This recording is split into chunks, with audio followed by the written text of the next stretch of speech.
Hello everyone and welcome to another video, and today we are going to be taking a little bit of an extended look about CG Cid and the big question, should you be excited about him? Well, I mean, I'm excited, but hey, maybe you are, maybe you aren't. Maybe you're looking at this as a chance to save up on tickets, maybe you are looking at this as a chance to just have an excuse not to pull because you don't realize how cool dragoons are.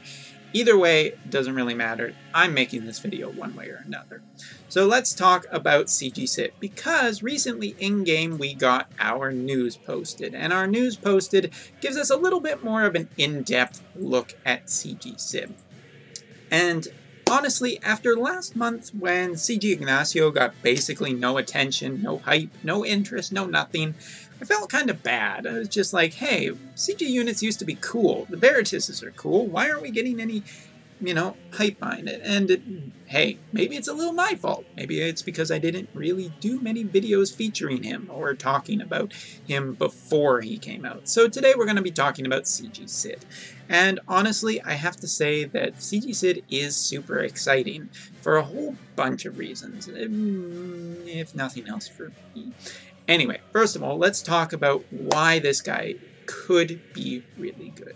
And starting with his TMR, it is a materia that is 50% true dual hand, 75% jump damage, and 50% limit burst fill rate. Now, that's a great combination of things. We don't even know what equipping his own materia will unlock for him, but if he has any true dual hand in his kit, if he even has 100%, 4 of these will give you 300% to true dual hand and approximately, or well, not approximately, 300% extra jump damage. That's a lot of jump damage.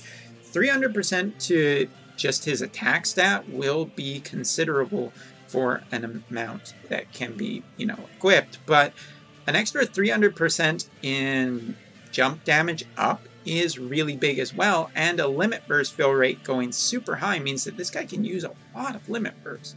And we'll talk about his limit burst a little bit later. But his super TMR is a two-handed spear, 175 attack wind element, which is great because this guy can debuff the wind element, and as I've talked about before, he can chain into some good wind elemental options for chaining. Tornado comes to mind. Ultima's new Hurricane comes to mind, which can be quadricasted too. And not only that, if you really are like me, then you know that Runera is also a super strong, high-powered chaining option that this would go right very nicely into. So what have we learned about his kit as well? Well, his kit is interesting too. His kit includes a single target attack and defense debuff, a single target magic and spirit debuff, a single target wind imperil and time jump for the next turn, and a 15-turn time jump. This is the most baffling part of his kit. A 15-turn time jump? Does that mean it's a cooldown ability? Does he literally stay up in the air for 15 turns? I'm not quite sure how that works yet. And I'm not really wanting to... I'm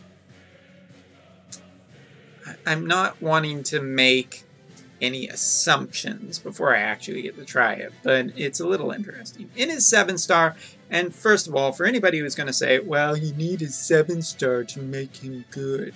Yeah, that's the same with every 5-star base at this point. Now that Gilgamesh Trial has come out, we can officially drop the pretense. Say you need a 7-star now.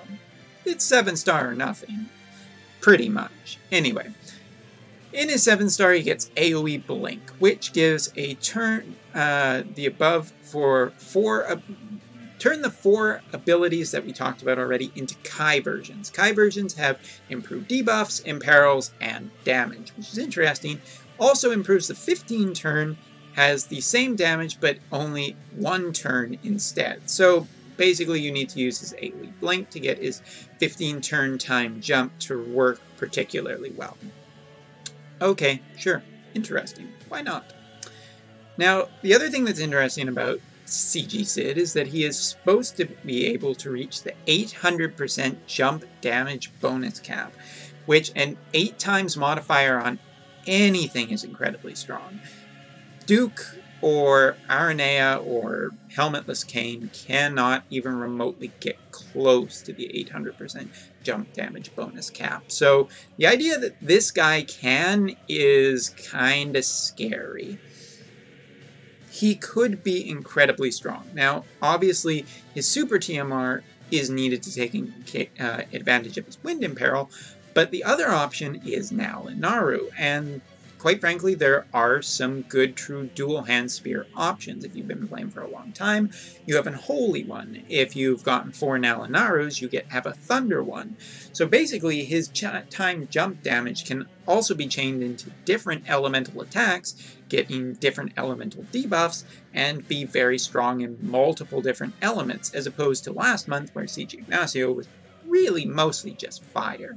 And it would be hard to see him doing anything really other than fire damage. So, honestly, in my opinion, that makes CG Wind at least more exciting, if nothing else. But the big thing here is something that I don't know if a lot of people know, but his Limit Burst. It's AoE Wind physical damage, but more importantly, it's percent damage ignoring, but even more important, it counts as jump.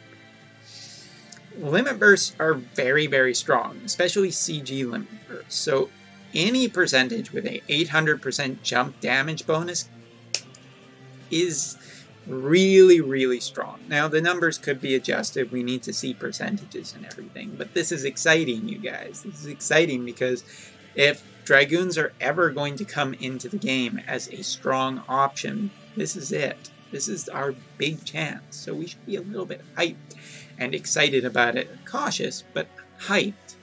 So the other thing is that we're looking at an 800% jump damage modifier already, but then you have to consider that there are other things too.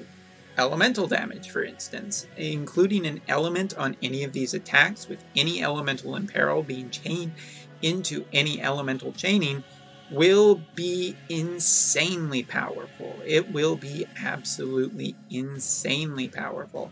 So when we're looking at CG Cid here, he could be just quite possibly the strongest chain finisher that we've ever seen. He could, in theory, maybe against a training dummy, break a... I don't even know. He could possibly get into 1 billion with a proper chain. It's been really, like, if you take CG Ignacio was able to hit approximately, 600 to 700 million points of damage chained in through a whole bunch of, insane setups. And I can already picture a much easier setup with CG Cid. 2 Runeras, I don't know, some kind of buffer. So, what's his name? CG1. Oh shit, I forgot his name. This is really embarrassing because everybody in the chat or in the comments will be CG Nickel. CG Nickel, you use him to basically buff your party, then you just chain damage a time jump into Runera's damage after doing some kind of wind debuff. Depending on what his wind debuff is, it might just be enough that it doesn't matter, that you don't need to bring another unit. But in theory, the other unit you could bring is ironically regular Wind Veritas. And regular Wind Veritas has a 124% debuff for the wind element on its limit burst.